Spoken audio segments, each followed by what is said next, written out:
Dear student, बहुत स्वागत है आपका मेरे चैनल मैथ्स विद प्रदीप में। अभी तक आपने देखा कि लेसन 1, लेसन 2, लेसन 3 पर हमने चर्चा किया। अब लेसन 4 शुरू हो रहा है जिसमें कुछ ज्योमेट्रिकल डिजाइन पर बात होगी। इसका लेसन का नाम है आधारभूत ज्यामितीय अवधारणाएं।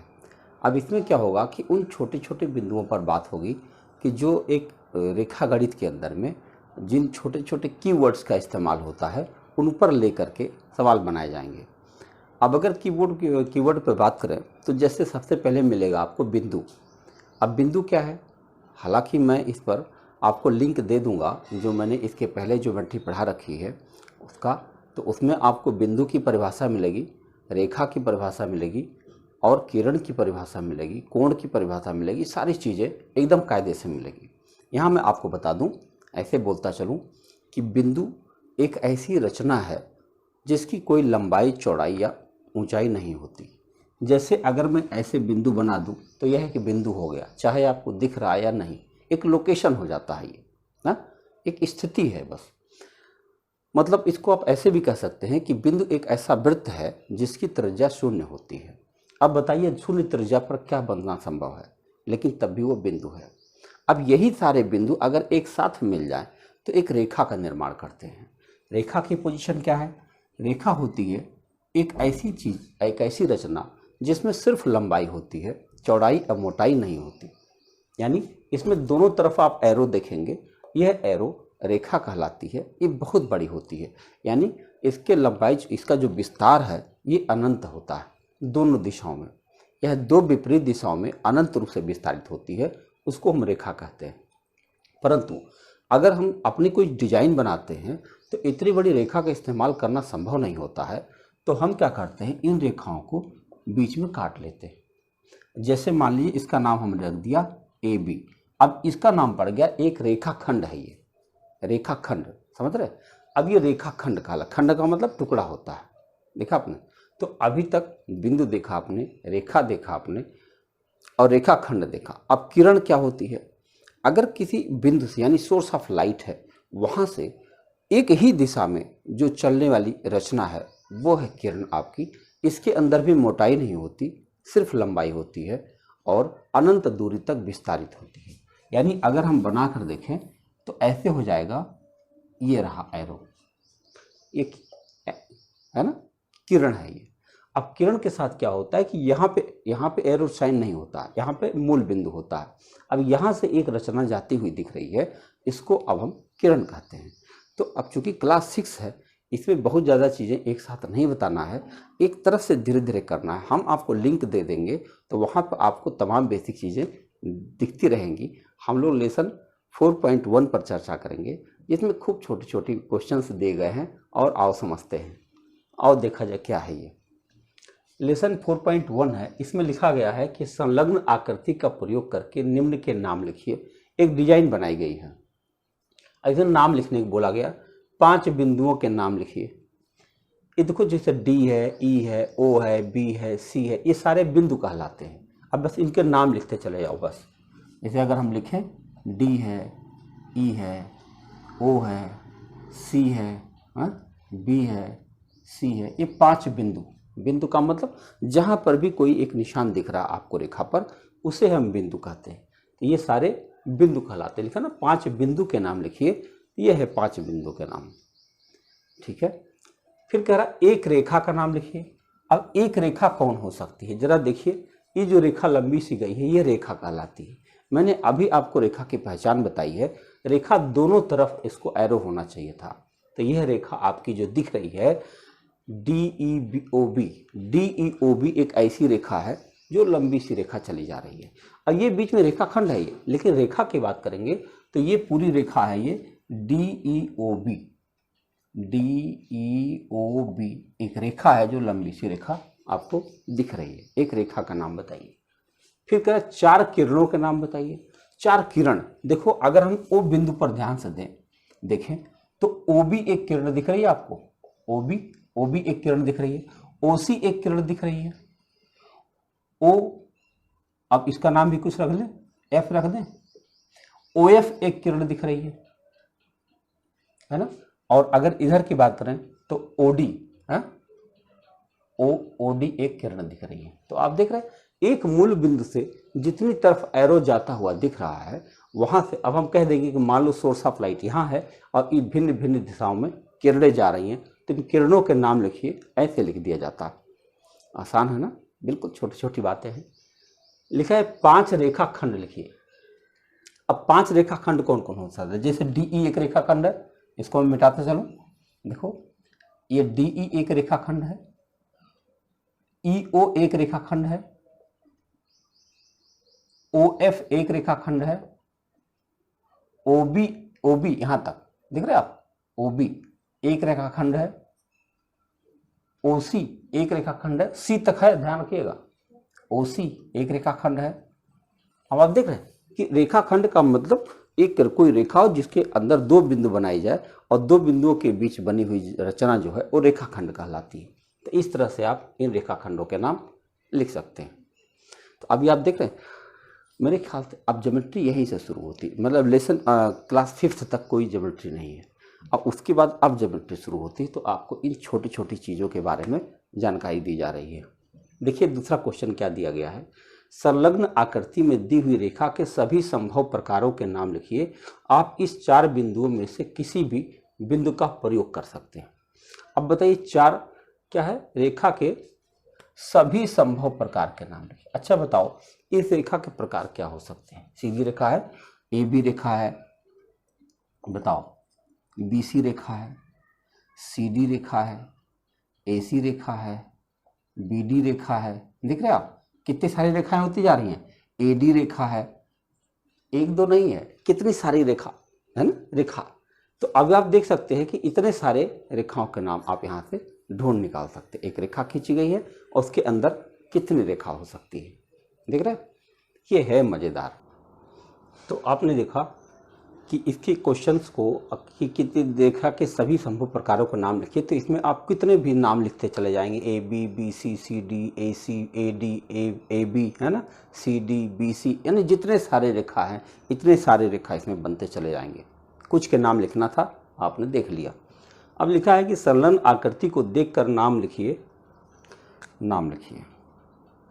तो ये रेखा जिसमें बिंदु E सम्मिलित है, बताओ बिंदु E कहाँ सम्मिलित होगा? E है ये, तो इसमें बिंदु कहाँ सम्मिलित है? E। तो अगर हम एक रेखा ले लें AE, तो देखो इसमें E सम्मिलित हो गए। ऐसे करा A से होकर जाने वाली रेखा, A से होकर जाने वाली कितनी सारी रेखाएं हैं, देखो AB है, AD है, AE है, देख रहे हैं।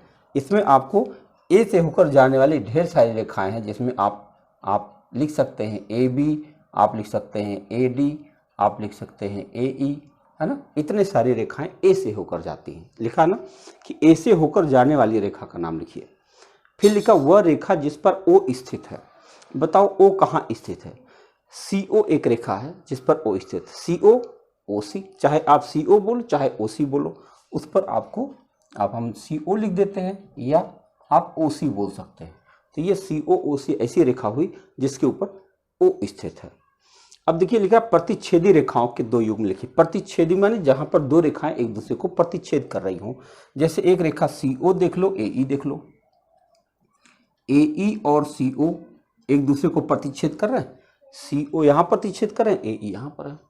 अब यहाँ पर देखो, यहाँ क्या प्रतिच्छेद कर रहा, AE देख रहे हो और ये आपका EF देख रहे हो। देखो AE देखो और EF देखो, एक दूसरे को प्रतिच्छेद कर रहे हैं इस बिंदु पर। ये प्रतिच्छेद का मतलब एक दूसरे को काटना होता है। बहुत छोटी बातें हैं, देखते चलिए। अब लिखा हुआ कि निम्नलिखित होकर के कितनी रेखाएं खींची जा सकती हैं, बताओ एक बिंदु से होकर कितनी रेखाएं खींची जा सकती हैं। एक बिंदु से अगर आप देखोगे तो एक बिंदु से होकर अनंत रेखाएं खींची जा सकती हैं। अनंत है, जिसकी कोई गिनती नहीं है, उतनी रेखाएं एक बिंदु से होकर खींची जा सकती हैं। देख रहे हैं, सवाल है कि एक बिंदु से होकर कितनी रेखाएं खींची जा सकती हैं, तो आप कहोगे अनंत रेखाएं खींची जा सकती हैं। फिर सवाल है कि 2 बिंदु से होकर कितनी रेखाएं खींची जा सकती हैं। 2 बिंदु से होकर के केवल एक रेखा खींची जा सकती है। कहीं पर बना देता हूं, मान लो यहाँ पर 2 बिंदु हमने ले लिया, तो इस पर देखो केवल एक रेखा खींची जा सकती है, इस पर और कोई दूसरी रेखा नहीं खींची जा सकती है। देख रहे, ऐसे छोटे छोटे सवाल है। बस इसको एक बार बस फास्ट ट्रैक में देखते चले जाइए, सब कुछ क्लियर होता चला। तो आपने एक्सरसाइज 4.1 का 4 सवाल देख लिया है। अब पाँचवा देखिए, पाँचवा और छठवां मैंने यहाँ लिख रखा है। ये एक्सरसाइज यहीं पर फिनिश हो जाती है। तो आइए देखते हैं पहले क्या लिखा हुआ है। लिखा है निम्नलिखित स्थितियों में से प्रत्येक के लिए एक रफ आकृति बनाइए और उचित रूप से उसे नामांकित भी कीजिए। बिंदु P रेखाखंड AB पर स्थित है, यानी कोई रेखाखंड बनाना है, उस रेखाखंड का नाम AB रखना है और उस पर कोई बिंदु P लेना है। देख रहे हो आप, बिंदु P रेखाखंड AB पर स्थित है, तो AB कोई रेखाखंड लेना है और P उसके ऊपर कोई बिंदु बना देना है। यह है इसका रफ चित्र।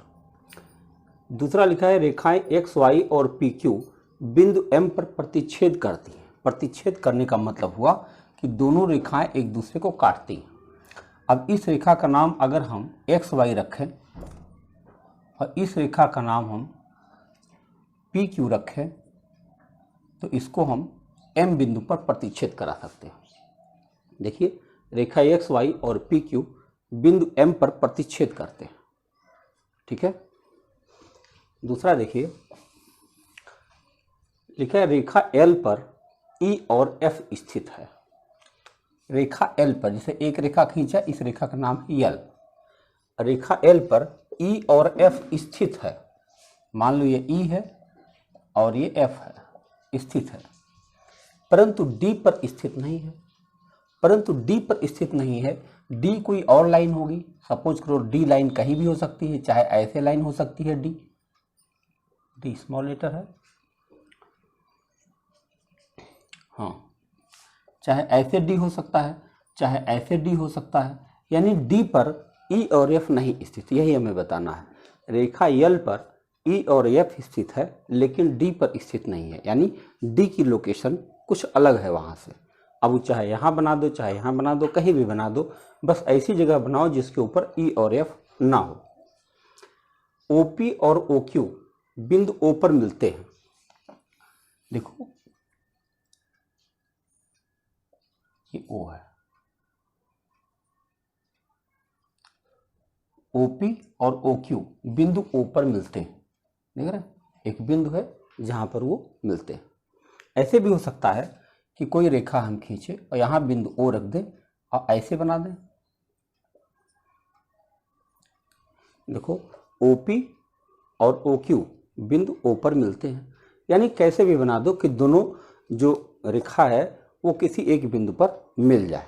ठीक है, बिंदु O पर मिलते हैं। तो इस तरह से आप देख रहे हैं कितनी छोटी छोटी बातें बच्चों को सिखाई जा रही हैं कि कैसे कैसे हम रेखाओं को खींच सकते हैं। तो हम ये क्वेश्चन अब यहाँ से डिलीट करते हैं, यहाँ हमारे लिखने काम आ जाएगा।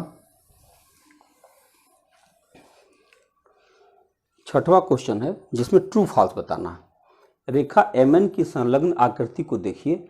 इस आकृति के संदर्भ में निम्नलिखित कथन सत्य है या असत्य है। ये रेखा खींची हुई है, इसके बारे में आपको कुछ जवाब देना है। पहला क्वेश्चन है Q, M, O, N और P रेखा MN पर स्थित है। हाँ भाई है। तो देखो, ये सारे के सारे बिंदु, जितना ये कह रहा है, ये सारे बिंदु एक ही रेखा पर स्थित है, इसलिए आपका पहला कथन सत्य गया। फिर लिखा है MON रेखाखंड MN पर स्थित है। देखो, MON रेखाखंड MN पर स्थित है। एकदम सही बात, स्थित है। देखो सही है। M और N रेखाखंड MN के अंत बिंदु है। जी हाँ, अंत बिंदु मतलब एंड पॉइंट होता है। MN जो है, देखो M और N रेखाखंड MN के अंत बिंदु है। अंत बिंदु माने एंड पॉइंट है। तो आपने कहा हाँ भाई, ये भी सही है, ट्रू हो गया। आगे बढ़ते हैं। O और N, हाँ, रेखाखंड OP के अंत बिंदु है। O और N रेखाखंड OP के अंत बिंदु कहाँ है? N तो अंत बिंदु है नहीं ना, तो ये गलत कह दिया, F गलत हो गया, फॉल्स। ये है M रेखाखंड QO के दोनों अंत बिंदुओं में से एक बिंदु है M। ठीक है, रेखाखंड QO के दोनों अंत बिंदुओं में से एक है, नहीं है। कहाँ अंत बिंदुओं में से एक है, देखो QO के अंत बिंदु में M कहाँ से आएगा, नहीं आएगा, बीच में है, इसलिए ये भी फॉल्स हो गया। F ये लिखा M जो है किरण OP पर स्थित एक बिंदु है। M OP पर स्थित, बताओ OP तो इधर है ना, OP पर स्थित M कहाँ से है, OP एक किरण यहाँ से यहाँ तक की है, M तो उस पर नहीं है, इसका मतलब ये भी फॉल्स हो जाएगा। अब दिख रहा है कि किरण OP से QO, किरण OP किरण QP से भिन्न है, किरण OP किरण QP से भिन्न है। देखो भैया OP किरण यहाँ से यहाँ तक है और QP किरण यहाँ से यहाँ तक है, तो अब अगर भिन्न के रूप में देखें तो जा तो रही है एक दिशा में, लेकिन इसका जो ओरिजिन पॉइंट है यहाँ है, इसका ओरिजिन पॉइंट यहाँ है ना, तो एक भिन्न किरण हो गई ना, तो कह रहा ना किरण से भिन्न है, ये आपका ट्रू हो गया। किरण OP वही है जो किरण OM है, किरण OP वही है जो किरण OM है। पहली बात तो आप देख लो कि किरण OM किरण है ही नहीं, OM तो रेखाखंड है, देख रहे हैं आप, अगर ये OQ कहता तब किरण हो सकता था, OM जो है किरण नहीं है, ये क्या है, रेखाखंड है, इसलिए ये फॉल्स हो गया। आगे देखें, किरण OM किरण OP के विपरीत नहीं है, किरण OM किरण OP के विपरीत नहीं है। फिर मैं कहूँगा कि OP के विपरीत ही तो दिख रहा है ये, और वैसे भी किरण OM नहीं है, तो विपरीत ही तो है ये, एक डायरेक्शन इधर जा रहा है, इसका डायरेक्शन इधर जा रहा है, तो ये दोनों के विपरीत नहीं है, ये गलत है, विपरीत ही तो है, फॉल्स हो गया। आगे देखिए, O किरण OP का प्रारंभिक बिंदु नहीं है, O बिंदु OP किरण का प्रारंभिक बिंदु नहीं है, गलत है, OP तो है ना, O ही तो है प्रारंभिक बिंदु। देखो O किरण OP का प्रारंभिक बिंदु नहीं है, किरण OP जो है उसका प्रारंभिक बिंदु ही तो O है, देख रहे, तो इसका मतलब कह रहा नहीं है, इसका मतलब गलत है, सही होना चाहिए था ना। और आखिरी है, N किरण NP और MN का प्रारंभिक बिंदु है, N देख रहे हैं, N यहाँ पर है, फिर कह रहा NP और MN, NP और MN का प्रारंभिक बिंदु है, बिल्कुल यही तो प्रारंभिक बिंदु है, ये NP और NM देख रहे हो, MN का प्रारंभिक बिंदु है, क्योंकि यही से दोनों स्टार्ट हो रही है। तो आप देख रहे हैं कि एकदम छोटी छोटी बातें इसमें ट्रू फॉल्स है, इसमें बिंदुओं के बारे में, किरणों के बारे में जानकारी दी गई है, और हम उम्मीद करते हैं कि आप ऐसे पढ़ते रहेंगे तो हम एक एक छोटी छोटी चीज़ें हम बताते चले जाएंगे, आपको कुछ भी नहीं छूटेगा। थोड़ा सा लिखने में मेहनत पड़ती है, लेकिन मैं लिख रहा हूँ, आप घबराएं नहीं, पढ़ते रहें। धन्यवाद।